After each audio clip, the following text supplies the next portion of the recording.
Next हम लोग क्या है देखिए, प्रधानमंत्री ग्राम सड़क योजना PMGSY 4। न्यूज़ में क्या था, the union cabinet recently approved implementation of the PMGSY प्रधानमंत्री ग्राम सड़क योजना 4 फॉर फाइनेंशियल ईयर 24-25 टू 28-29 तक करेगा। क्विक फैक्ट्स देख लेते हैं, इसका पर्पस क्या, providing all weather road connectivity to unconnected rural habitations. Type ये कैसा टाइप का है, तो सेंट्रली स्पॉन्सर्ड स्कीम है। टारगेट इसका 62,500 kilometer of road connecting 2500 unconnected habitations. Tenure इसका 24-25 टू 28-29 का। ऑब्जेक्टिव क्या है, तो 62,500 kilometer of all weather roads to be constructed, bridges will be built modernized along the alignment of this roads. Salient features, background, expected benefit of PMGSY 4, catalyst of socio-economic development in remote rural areas, improved connectivity to essential services such as education, healthcare and markets. अब PMGSY 1 में क्या था, जो 2000 में initiate किया गया था, तो all weather roads for unconnected habitation 500 plus population जहाँ रहेगा इन प्लेन्स, एंड 250 प्लस जहाँ पे रहेगा नॉर्थ ईस्टर्न रीजन या हिली ट्राइबल डेजर्ट एरियाज में। देन 2 था, ये 2013 में किया गया था, upgraded 50,000 kilometer of existing rural roads. Then अपना आता 2016 में RCPLWE है, road connectivity project for left wing extremism areas, ठीक है। Road in 44 district across 9 state affected by left wing extremism. Then comes अपना PMGSY 3, ये हम लोग का 2019 से 25 तक चलेगा, ये अभी जो हो रहा है हम लोग का। तो क्या, consolidation of 1.25 lakh kilometre of rural road linking habitations of grams, क्या होता है, ग्रामीण एग्रीकल्चर मार्केट्स, ठीक है। अदर की locations, PMGSY 4 habitation population criteria क्या है इसका, 500 plus in plains and 250 plus in north eastern and hilly areas, hilly states and 100 plus in LWE affected areas. Then leveraging PM Gati Shakti portal integrated for alignment planning and project reports, uses of green technology, waste plastics, cold mix technology, cold mix asphalt technology, production of asphalt mixture without application of heat, self-filled concrete. It is a grid of plastic cells into which concrete is placed. Then coir geotextile for used are used for improvement of subgrade soil strengthen in road pavements and stabilization of side slopes. The nanotechnology like ZX technologies, asphalt HMA layers or carpet and seal coat layers, full depth reclamation FDR for road restoration, not for roads which fail due to poor drainage. Then comes stabilization using cement and lime, use of construction waste like fly ash, steel slag and waste plastics, etc. Next comes अपना देखिए, ministry of science and technology के under में तो newly launch scheme क्या है हम लोग का, विज्ञान धारा स्कीम। पर्पस क्या है इसका, strengthen the country's science and technology innovation STI ecosystem and contribute to India's overall development. कौन सी टाइप का ये स्कीम है, तो सेंट्रल सेक्टर स्कीम है। Tenure 21 to 22 to 25-26। Nodal implementing agency क्या, department of science and technology DST। Objective इसका क्या है, तो capacity building, strengthen science and technology institutions and workforce, research and development, support basic translational and collaborative research, innovation and technology, develop new technologies to solve societal issues. International collaboration कहाँ से मिले, तो promote A partnership between India and global researchers. अब देखिए salient features क्या है इसका, तो SNT institutional and human capacity building, focuses on strengthening institutions and nurturing talent through establishing advanced research labs in academia, supporting faculty development and student research, promoting international collaborations. Then comes अपना research and development में, तो this component aims to support research activities in diverse fields including basic research with access to international research facilities, translational research to bridge the gap between research and commercialization, collaborative research with international partners, innovation, technology development and deployment. This component seeks to foster innovation and the development of new technologies with potential applications in various sectors such as support for startups and entrepreneurs, technology transfer and commercialization, development of indigenous technologies, key impact expected क्या क्या है, तो enhanced collaboration between academia, government and industry, increased participation of women in SNT fields, strengthen research and development capabilities aligned with global standards and national priorities. Okay, अब देखिए हम लोग क्या है, तो ministry of social justice and empowerment. तो ये news में क्या था, पहला स्कीम हम लोग का देखिए, प्रधानमंत्री अनुसूचित जाति अभ्युदय योजना PM अजय। तो न्यूज़ में क्या था, ministry of social justice and empowerment laid the foundation stone for 34 residential hostels across states under the PM AJAY. Purpose क्या है इसका, तो इनेबल करना है इसको area based development approach for integrated developments of SC dominated villages. कैसा है ये स्कीम है, तो सेंट्रली स्पॉन्सर्ड स्कीम है और लॉन्च हुआ था 21-22 में। Implementation and monitoring centralized management information system MIS के अंडर में आता है ये। फिर ऑब्जेक्टिव देखिए, to reduce poverty of the SC communities by generation of additional employment opportunities through skill development etcetera, to improve socio-economic development indicators by ensuring adequate infrastructure and requisite services in the SC-dominated villages. Then comes increased literacy and SC enrollment by providing residential facilities in quality institutions and schools, especially in aspirational districts and SC-dominated areas. Then comes to increase literacy and encourage enrollment of SCs in the schools and higher educational institutions. Salient features क्या background देख लेते हैं तो schemes subsumed erstwhile क्या क्या schemes है तो special central assistance to scheduled caste sub plan SCA to SC/SC 1980 then Babu Jagjivan Ram Chhatrawas Yojana BJRCY 1980 प्रधानमंत्री Adarsh Gram Yojana PMAGY 2010 then eligibility क्या है इसके अंडर में तो देख लेते हैं पहला तो आदर्श ग्राम कंपोनेंट क्या क्या होना चाहिए एलिजिबल विलेजेस क्या क्या रहेंगे तो जिसमें शेड्यूल कास्ट का पॉपुलेशन रहेगा greater than 40% and total population आपका 2500 होना चाहिए लेटेस्ट सेंसस के हिसाब से and after covering these villages with less than equals to 40% SC populations but high SC count will also be considered.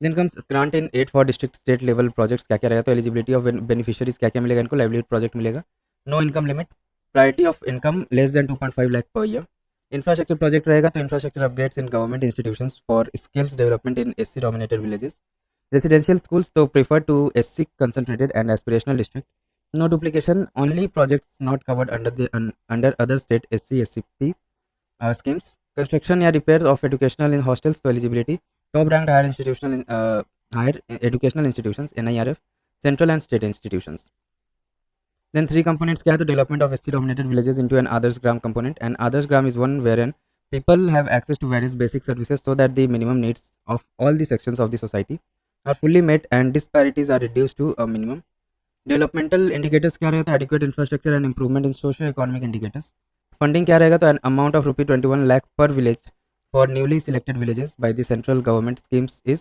100% funded by the central government. However, the states या UTs are free to provide additional funds. Then grants in aid for district या state level projects for socio-economic betterment of SCs. Objective क्या रहेगा to increase the income of the target populations by way of comprehensive livelihood projects. Special provisions of for northeastern states 2% of the total scheme budget is reserved for northeastern states implementing the schedule caste sub plan for SCs. Construction या repair of educational hostels for SC students boys या girls दोनों में रहेगा ये. Objective क्या है तो containment and reduction of drop out rate of schedule caste students specially for SC girls eligibility क्या रहेगा top ranked higher educational institutions as per the NIRF as well as other central institutes and state institutes then देखिए क्या है monitoring and implementation कौन कहते हैं MIS management information system monitoring and implementation के लिए रिस्पॉन्सिबल है a centralised portal to capture the data on a real time basis for each component independent evaluations through a specialized agency in the area of rural development or socio sciences or management etc. Social audit होगा done by the gram sabha at least once a year. Next काम था हम लोग का ministry of statistics and programme implementation MoSPI. तो देखिए schemes in news क्या था तो members of parliament local area development schemes MP-LAT news में क्यों था that Delhi high court has recently held that the chief information commissioner CIC lacks jurisdiction to comment on the utilization of MP-LAT schemes funds by the members of parliament. Quick fact देख लेते purpose इसका क्या है to address the issue of inequity in development type कैसा है तो central sector scheme है ये non lapsable fund annual MP-LAT non lapsable fund entitlement per MP constituency is ₹5 crore release of fund तो grants in aid is released directly to the district authorities on receipts of requisite documents. Objective क्या रहेगा to enable the members of the parliament to recommend works for creation of durable community assets like drinking water sanitation etc based on locally felt needs. Salient features क्या है background इसका देख लेते हैं तो announced in 1993 under the Ministry of Rural Development Administration shifted to MOSPI in October 1994. MP-LATs was suspended during the COVID pandemic but with no fund allocated for financial year 2020 or 21.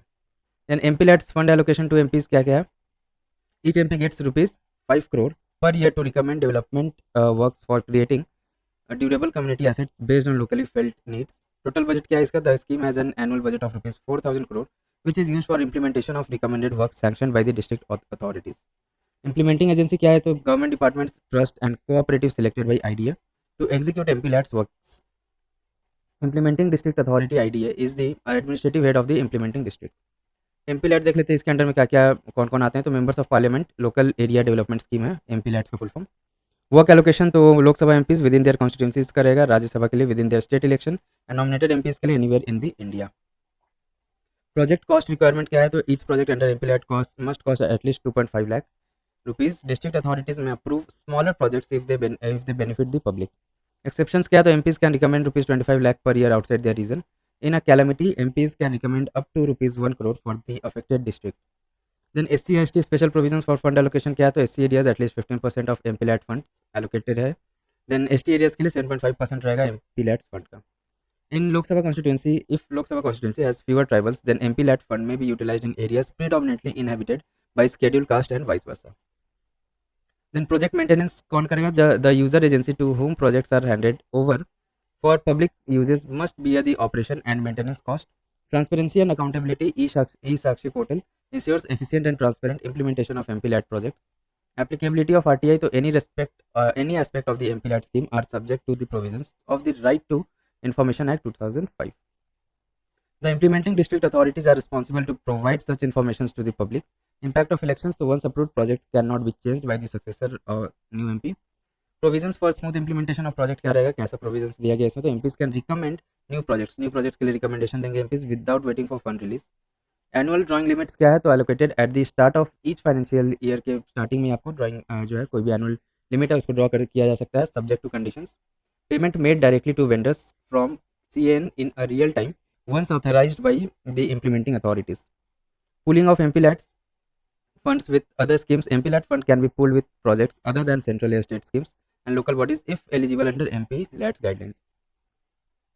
Next देखिए, ministry of tribal affairs के अंदर में कौन सा scheme आता है. पहला हम लोग का धरती अब्बा जनजातीय ग्राम उत्कर्ष अभियान दजगुआ. तो है क्या, न्यूज़ में क्यों बताइए, धरती अब्बा जनजाति ग्राम उत्कर्ष अभियान was launch from Hazaribagh Jharkhand on the occasion of Mahatma Gandhi birth anniversary. Purpose क्या है इसका, तो ये इंश्योर करता है holistic sustainable and inclusive growth, empowering tribal communities to thrive and flourish in a saturation mode. Background क्या है इसका, तो अनाउंस कब हुआ था, बजट 24-25 में अनाउंस हुआ था. प्रधानमंत्री जनजातीय उन्नत ग्राम अभियान, पीएम जुगा. टेन्योर क्या है, तो 2024-25 टू 28-29 का टेन्योर है इसका. Nodal agency ministry of tribal affairs है. ऑब्जेक्टिव इसका देख लेते हैं, to develop enabling infrastructure and enhance socio economic conditions in selected tribal majority villages with a population of 500 और more and at least 50% tribal residents as well as villages in aspirational district with a tribal population of 50 or more. By adopting a whole of government approach, the mission aims to improve access to education, healthcare and skills, driving progress toward the specific goals outlined below. Salient features क्या है, तो coverage specific tribal majority villages को coverage मिलेगा with population of 500 और more, where at least 50% are tribal and villages in aspirational district with at least 50 tribal population. Coverage कैसा है, तो tribal majority at least 50% tribal population, villages with 500 or more people areas in aspirational district. Interministerial convergence, 17 ministries working on 25 key initiatives for tribal welfare. Funding कहाँ से मिलता है, तो users existing development action plan for schedule tribes dapps ST grants under the central scheme. Implementation इसका कहाँ किया जाएगा scheme का, तो village mapped via PM Gati Shakti portal, gaps identified through Antyodaya mission. Monitor कौन करेगा इसको, तो ministries must track progress via Dharti Aaba portal on the PM Gati Shakti platform for tracking physical and financial progress. Recognition इसको कैसे मिलता है, तो district rank based on monthly improvements in key indicators. Key goals क्या है, तो सबसे पहला household and community level infrastructure को ठीक किया जाएगा, housing, road, tap water, domestic, TMMC, LPG, health and nutrition को भी फोकस किया गया, MMUs, COC for sickle cell anaemia, एडब्ल्यूसीएस पोषण विकास and then comes Ayushman card. Education and training में hostels, ashrams and government schools for tribals, ये सब पे फोकस किया जाएगा. On grid power connections, electrification में, off grid solar connections, solar rooftops and institutions. Economic empowerment, तो IFR CFR claim support and capacity building, FRA cell support for agriculture, life stock and fisheries. Connectivity, तो 4G mobile connectivity पे focus किया जाएगा, digital initiatives.